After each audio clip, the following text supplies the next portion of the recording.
Sean bienvenidos todos. Representando el cuarto año de medicina de la Universidad de los Andes, en esta oportunidad abordaremos el tema de los accidentes cerebrovasculares, haciendo hincapié en las aneurismas intracraneales. Asimismo se comentará sobre las actualizaciones en cuanto a su diagnóstico y tratamiento de esa patología en cuestión.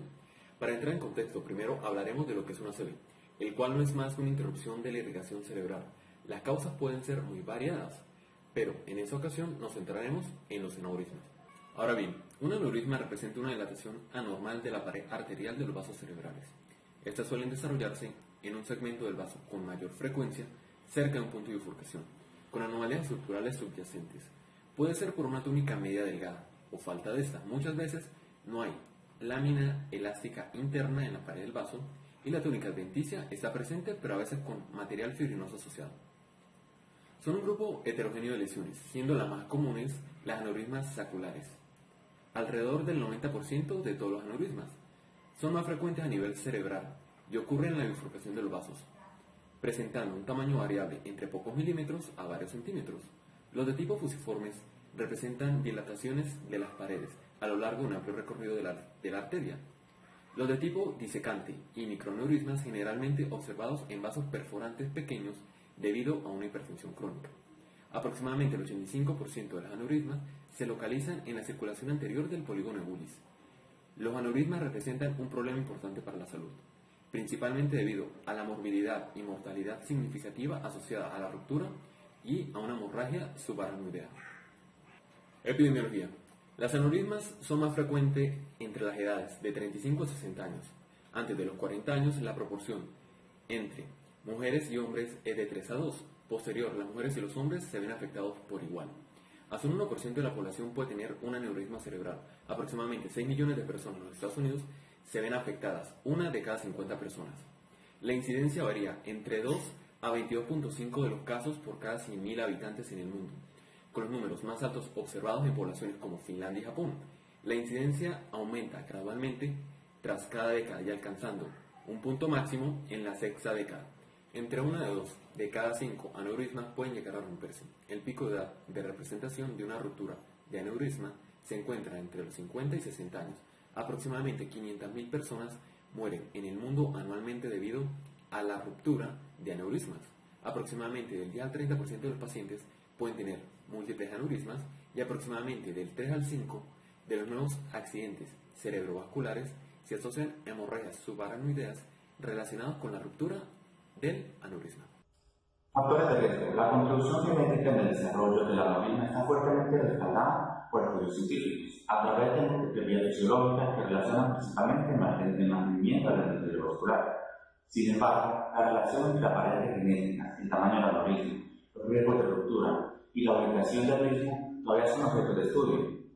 Pero en los casos donde haya más de un miembro de la familia con una aneurisma intracraneal, debe tomarse en cuenta los síndromes hereditarios y las condiciones de alto riesgo. Fisiológicamente, la formación de las aneurismas intracraneales, en la mayoría de los casos de síndromes hereditarios, se debe a una debilidad en el endotelio vascular. La prevalencia de la aneurisma intracraneal en grupos familiares se presenta principalmente en miembros de primer orden, con una prevalencia entre 4 al 9% según el grupo de estudio.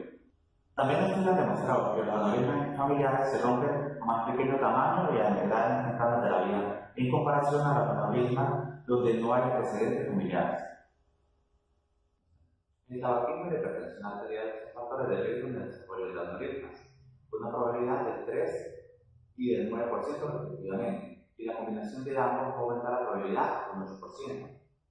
Se dice que en los pacientes fumadores y que tienen hipertensión tienen 15 veces más riesgo de sufrir una hemorragia subaracnoidea. Estudios científicos han demostrado que el aneurisma intracraneal tiene mayor prevalencia en mujeres menopáusicas que en mujeres perimenopáusicas.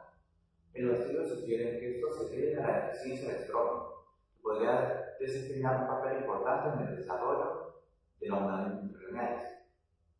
Como se mencionó anteriormente, el área geográfica de los grupos poblacionales puede tener una mayor o menor incidencia unos de otros, como en el caso de Japón y Filipinas. También se sabe que el ejercicio físico rutinario juega un papel importante como factor protector en el desarrollo de aneurismas intracraneales. Para comprender la clínica de esta patología, primero repasemos cómo funciona. De manera multifactorial, la pared vascular puede verse comprometida de forma local. Este punto débil cederá poco a poco ante la presión que ejerce la sangre y, consecuentemente, irá dilatando la pared del vaso, generando una deformación que se convertirá en aneurisma. Esto continuará y el aneurisma crecerá hasta que eventualmente se rompa, provocando una hemorragia subdural. Y esto es una emergencia médica. Su presentación clínica puede variar desde ser asintomática, como la mayoría de aneurismas pequeños y cerrados, hasta una cefalea intensa que el paciente describa como la peor de su vida. Por lo general puede presentar cefalea, en menor proporción parálisis de pares craneales, síntomas similares a los tumorales, muy poco frecuentemente puede presentar convulsiones y finalmente signos degenerativos aunados a la hemorragia subdural. Para estimar clínicamente la gravedad de nuestro paciente, podemos valernos de la escala de Glasgow, que tiene 3 apartados: respuesta motora, verbal y ocular, siendo los 15 puntos la mejor situación y 3 puntos la peor situación posible. También podemos usar la escala de Hunt-Hess. Tiene 5 apartados. En su primer grado, asintomático o leve cefalea. En segundo grado, cefalea severa, signos de irritación meningia, puede haber parálisis de pares craneales también. En tercer grado, el paciente va a estar obnubilado, confuso o con un mínimo déficit motor. En su cuarto grado, se va a encontrar estuporoso, con hemiparesia moderada a severa. En quinto grado, vamos a tener un estado comatoso o una respuesta de descerebración. Pruebas de diagnóstico. Una prueba de diagnóstico confiable y simple para los aneurismas rotos es la tomografía computarizada de cabeza sin contraste, que es positiva en el 98 a 100% de los casos, hasta 12 horas después del inicio, y es positiva en 93% de los casos en las primeras 24 horas. Los resultados positivos disminuyen con el tiempo. La tomografía de cabeza es inicialmente negativa, pero existe una fuerte sospecha clínica. Ciertas secuencias de resonancia magnética, como las siguientes, pueden ser lo suficientemente sensibles como para mostrar incluso pequeñas cantidades de sangre subaracnoideas. Si faltan hallazgos de imagen definitivos, el estándar de oro para la detección sigue siendo la punción lumbar, aunque puede ocurrir una punción traumática hasta el 20% de los casos. Por su parte, otra opción es la angiografía por tomografía computarizada, la cual es una modalidad ampliamente utilizada para el diagnóstico por imágenes y detección de aneurismas intracraneales, llegando a variar la sensibilidad dependiendo del tamaño, siendo un 53% para aneurismas de 2 milímetros, mientras que un 95% corresponde a la sensibilidad que aporta para aneurismas de 7 milímetros. En cuanto a su especificidad, esta corresponde a un 98,9%.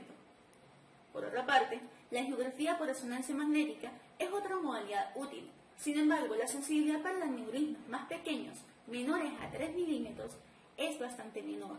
Los aneurismas falsos negativos y falsos positivos detectados en la angiografía por resonancia magnética se localizan principalmente en la base del cráneo y en la arteria cerebral media. Las reconstrucciones tridimensionales a mano alzada realizadas por el radiólogo aumentan significativamente el rendimiento diagnóstico. En cambio, la angiografía por sustracción digital sigue siendo la modalidad de imagen estándar de oro para los aneurismas intracraneales. Utilizando técnicas así como la rotación 3D, se pueden identificar pequeños aneurismas. Otras ventajas de este tipo de angiografía es la evolución morfológica de los aneurismas y la relación de pequeñas ramas perforantes cerca de los mismos, ayudando a su vez a distinguir entre los fundíbulos verdaderos y aneurismas. Sin embargo, esta posee cierto riesgo, aunque muy pequeño, con el procedimiento, incluyéndose entre estos accidente cerebrovascular isquémico, disección, el sangrado y los efectos secundarios de la radiación. Para el tratamiento del aneurisma, debemos tener primero en cuenta algunas consideraciones.